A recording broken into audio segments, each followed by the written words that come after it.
तो बच्चों अब हम अगले क्वेश्चन की तरफ बढ़ते हैं, ठीक है ना। इसी में अगला जो क्वेश्चन है एक्सरसाइज 1.2 का जो बच्चों अगला क्वेश्चन है वो आपके सामने है। हमको बच्चों सिद्ध करना है कि 3+2√5 अपरिमेय है। हालांकि ये अपरिमेय है, हमने क्लास 9th में भी इसको पढ़ा है और वैसे भी हमको पता है कि ये रूट वाले सब अपरिमेय होते हैं। रूट में कुछ ऐड करो, रूट में कुछ सब्ट्रैक्ट करो, रूट में कुछ मल्टीप्लाई करो, ये बच्चों क्या होते हैं, ये अपरिमेय होते हैं। लेकिन बच्चों वो हमसे कह रहा है कि सिद्ध करो। सिद्ध करो तो बच्चों फिर हमको सिद्ध करना है, और सिद्ध बच्चों हमको किस तरीके से करना है, बात यहां ये आती है। हम बच्चों क्या करेंगे, यहां पर विरोधाभासी नियम लगाएंगे। विरोधाभासी नियम क्या लगाएंगे बच्चों, कि ये कह रहा है कि ये अपरिमेय है और हमको पता भी है कि ये अपरिमेय है, लेकिन हम इसको उल्टा मान लेंगे। माना बच्चों, हम मानेंगे क्या, हमने माना बच्चों, माना कि 3+2√5 क्या है, माना 3+2√5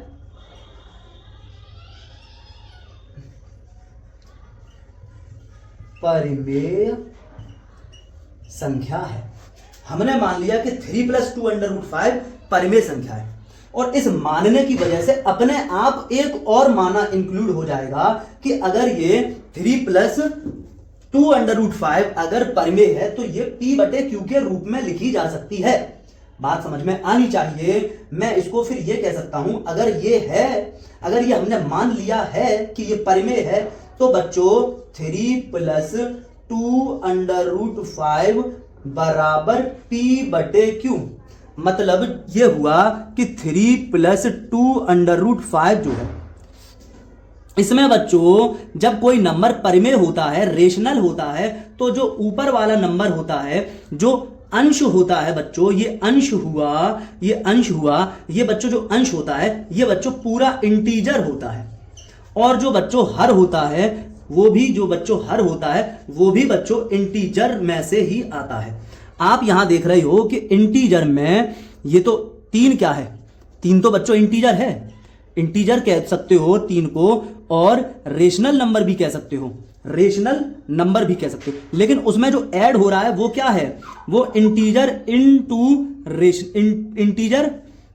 इर्रेशनल है, ये इर्रेशनल। तो पूरा नंबर जो है बच्चों वो इर्रेशनल हो जाएगा, पूरा नंबर ये क्या हो जाएगा, इर्रेशनल हो जाएगा। ये तो बात मैंने आपको बता दी। लेकिन हमने जो माना है उसमें हमने कहा है कि ऊपर जो अंश है वो इंटीजर हो जाएगा, क्योंकि P/Q के रूप में लिखी जा सकती है। हर एक परिमेय संख्या P/Q के रूप में लिखी जा सकती है, मतलब उसका अंश भी होता है, उसका हर भी होता है, और उसका जो अंश होता है वो भी इंटीजर में से आता है, और उसका जो हर होता है वो भी इंटीजर में से ही आता है। बच्चों बात मैं आपको ये समझा रहा हूं।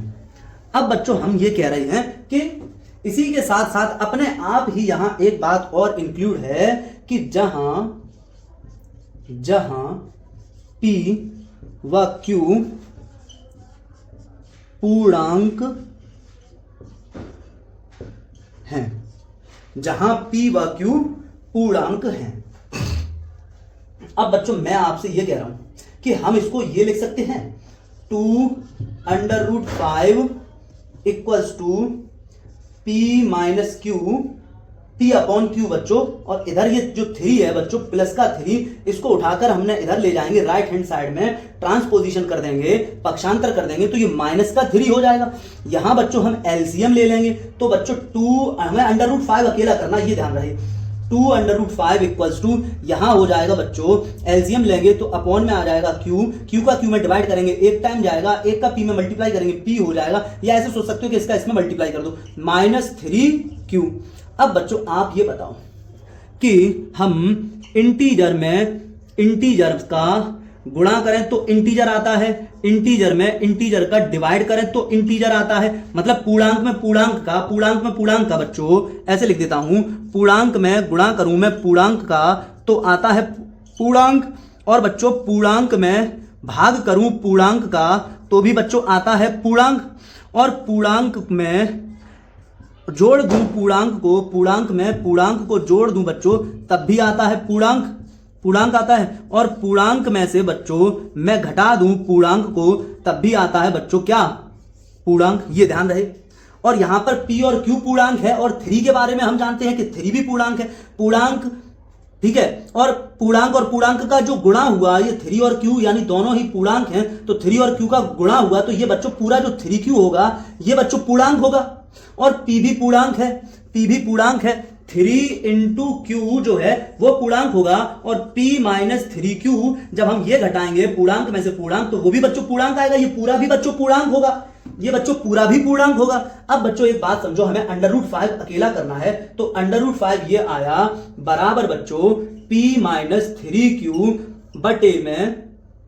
बटे में बच्चों ये 2 इधर आएगा, जब हम इधर लेकर आएंगे 2 को इधर लेकर आएंगे, बराबर के दूसरी तरफ लेकर जाएंगे, 2 5 के साथ क्या कर रहा है गुणा, तो इधर आएगा बच्चों डिवाइड में, तो डिवाइड में आएगा तो q के साथ आ जाएगा, 2q हो जाएगा। तो बच्चों अब एक बात बताओ कि 2 और q का जो गुणा हो रहा है, पूर्णांक और पूर्णांक का गुणा हो रहा है, तो पूरा का पूरा 2q क्या है, पूर्णांक है। अब ये बताओ बच्चों कि p माइनस 3q जो पूरा है वो पूर्णांक है, 2q है वो पूर्णांक है। पूर्णांक में पूर्णांक का भाग करोगे तो बच्चों जो आएगा वो बच्चों क्या होगा, पूर्णांक होगा। जो आएगा बच्चों पूर्णांक में पूर्णांक का भाग करके जो बच्चों आएगा वो बच्चों क्या होगा, वो भी पूर्णांक होगा। ये जो आएगा ये भी बच्चों पूर्णांक होगा। बात समझ में आ रही है? हाँ। तो अब आप ये बताइए कि यहां पर हुआ क्या, ये तो ऊपर भी पूर्णांक नीचे भी पूर्णांक, और ये क्या है, ये है बच्चों अपरिमेय संख्या।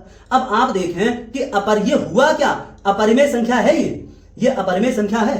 और परिमेय संख्या कौन सी होती है कि परिमेय संख्या में ऊपर भी परिमेय संख्या में आप क्या कहते हैं, परिमेय संख्या p बटे q के रूप की होती है, और p भी पूर्णांक होता है, और बच्चों q भी पूर्णांक होता है, तो ये पूरा क्या हो जाता है, पूर्णांक होता है। p बटे q पूरा क्या होता है, पूर्णांक, सॉरी p बटे q पूरा क्या हो जाता है, परिमेय संख्या।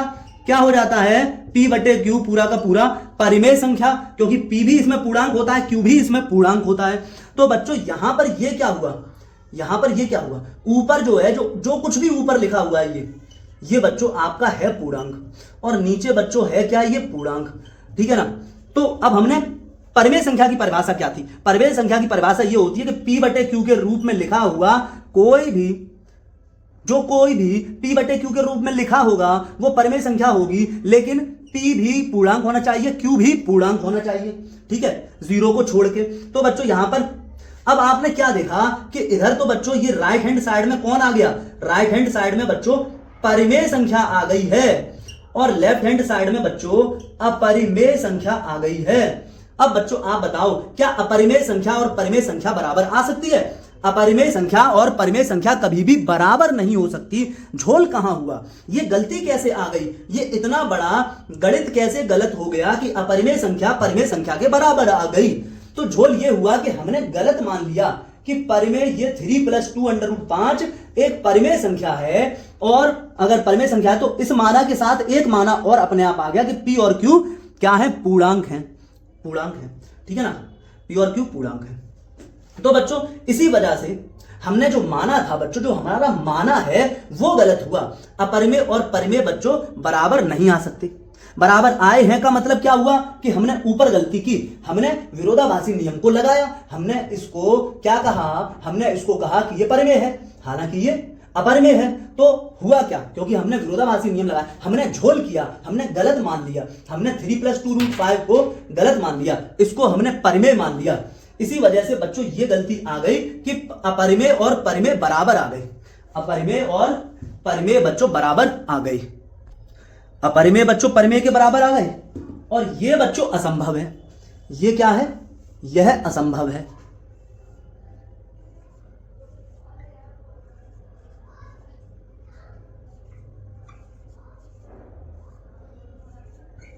यह असंभव है।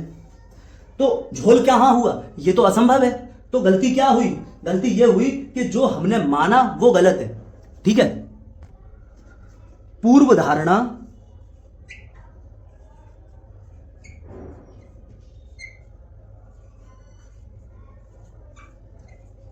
गलत हुई, विरोधाभास हुआ,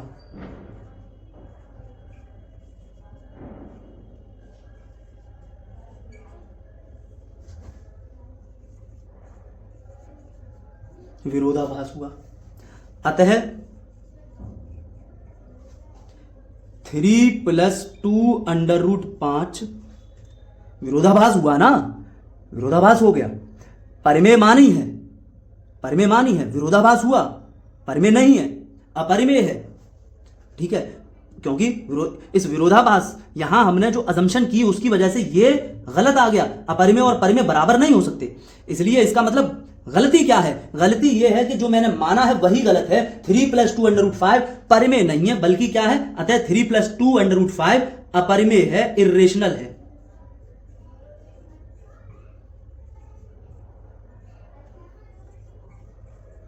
और यही हमको सिद्ध करना था बच्चों।